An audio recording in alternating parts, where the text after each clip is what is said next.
തിരുവനന്തപുരം പേരൂർക്കടയിൽ ദളിത് യുവതിക്ക് നേരെയുണ്ടായ പോലീസിന്റെ മാനസിക പീഡനത്തിൽ കൂടുതൽ നടപടി ഉണ്ടായേക്കും. എസ്ഐക്ക് പുറമെ കുറ്റക്കാരായ മറ്റ് പോലീസ് ഉദ്യോഗസ്ഥർക്കെതിരെയും നടപടിയെടുക്കും. കഴിഞ്ഞ ദിവസം പേരൂർക്കട എസ്ഐയെ സസ്പെൻഡ് ചെയ്തിരുന്നു. വ്യാജ പരാതി നൽകിയ ഓമന ഡാനിയലിനും മകൾക്കുമെതിരെ അന്വേഷണം വേണമെന്ന് ആവശ്യമുയർന്നു. സന്തോഷമുണ്ട്. നീതി ലഭിച്ചോ? നീതി ലഭിക്കും. കള്ളപ്പരാതി കൊടുത്തവർക്കെതിരെ നടപടി വേണ്ടേ? നടപടി വേണം. എസ്ഐയുടെ സസ്പെൻഷൻ വാർത്തയാണ് ഇപ്പോൾ പുറത്തു വരുന്നത്. എങ്ങനെയാണ് പ്രതികരിക്കുന്നത്? കേട്ടതിൽ സന്തോഷമുണ്ട്. ഈ നിയമപരമായിട്ടുള്ള നടപടിയുമായി മുന്നോട്ട് പോകും, പരാതികളുമായി മുന്നോട്ട് പോകും. വളരെ വളരെ സന്തോഷമുണ്ട്.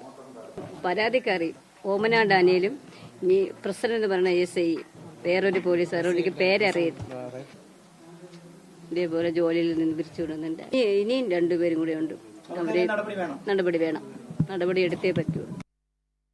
കമലേഷ് തിരുവനന്തപുരത്ത് നിന്ന് ചേരുകയാണ്. കമലേഷ്, അതായത് സർക്കാർ നടപടികളിൽ തൃപ്തി രേഖപ്പെടുത്തുന്ന ബിന്ദു ഈ പരാതി നൽകിയ ഓമന ഡാനിയലിനെതിരെ അടക്കം നടപടി വേണമെന്നാണ് ആവശ്യപ്പെട്ടിരിക്കുന്നത്. മറ്റെന്തൊക്കെ കാര്യങ്ങളാണ് അവർ ഇന്ന് പറഞ്ഞത്?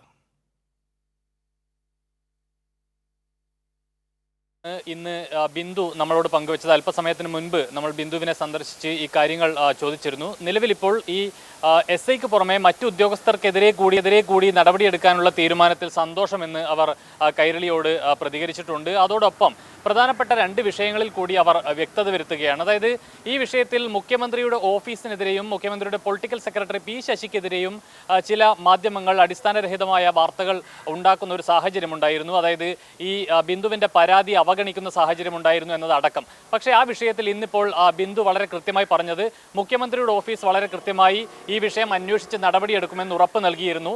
അത് താനും അഭിഭാഷകനും ചേർന്നാണ് പൊളിറ്റിക്കൽ സെക്രട്ടറി ആയിട്ടുള്ള പി ശശിയെ കണ്ടത്. താൻ ഇറങ്ങിയ സമയത്താണ് അഭിഭാഷകനോട് പി ശശി ഈ കാര്യം പറഞ്ഞത്. അതുകൊണ്ട് തനിക്കത് കേൾക്കാൻ കഴിഞ്ഞിരുന്നില്ല, ഈ നടപടിയെടുക്കുമെന്ന വിഷയം. പിന്നീട് അഭിഭാഷകൻ അക്കാര്യം മുഖ്യമന്ത്രിയുടെ പൊളിറ്റിക്കൽ സെക്രട്ടറി ഉറപ്പ് നൽകിയിട്ടുണ്ട് എന്ന് തന്നോട് പറയുന്നൊരു സാഹചര്യം ഉണ്ടായിരുന്നു. അതുകൊണ്ട് അക്കാര്യത്തിൽ മറ്റ് വിഷയങ്ങൾ അങ്ങനെ ചർച്ച ചെയ്യുന്നത് ശരിയല്ല എന്ന കാര്യമാണ് ഇന്നിപ്പോൾ പ്രധാനമായും കൈരളി ന്യൂസിനോട് അവർ പറഞ്ഞിട്ടുള്ളത്. മറ്റൊന്ന്, ഈ തനിക്കെതിരെ വ്യാജ പരാതി നൽകിയിട്ടുള്ള ഓമന ഡാനിയൽ എന്ന വീട്ടുടമയ്ക്കെതിരെ, അതായത് ഇവർ ജോലിക്ക് നിന്നിരുന്ന വീട്ടുടമയ്ക്കെതിരെ പരാതി നൽകാനുള്ള തീരുമാനത്തിലാണുള്ളത്. അഭിഭാഷകനുമായി ഇക്കാര്യം സംസാരിച്ചിട്ടുണ്ട്. അധികം വൈകാതെ തന്നെ ഇവർക്കെതിരെ മാനനഷ്ട കേസ് അടക്കം ഫയൽ ചെയ്യുന്നതിനുള്ള കാര്യങ്ങളിലേക്കാണ് പോകുന്നത് എന്നതാണ് ഇവർ പറയുന്നത്. ഏതായാലും ആ രീതിയിൽ മുന്നോട്ട് പോകുന്നു. സർക്കാർ നടപടിയിൽ തൃപ്തി രേഖപ്പെടുത്തുന്നു ബിന്ദു. അതോടൊപ്പം തന്നെ ഈ കള്ളപ്പരാതി നൽകിയവർക്കെതിരെയും നടപടി വേണമെന്നാണ് അവർ ആവശ്യപ്പെട്ടിരിക്കുന്നത്. മാനനഷ്ട കേസ് അടക്കമുള്ള മറ്റു നിയമ നടപടികളിലേക്ക് നീങ്ങുമെന്നും ബിന്ദു പറയുന്നു. വിവരങ്ങളാണ് കമലേഷ് നൽകിയത്.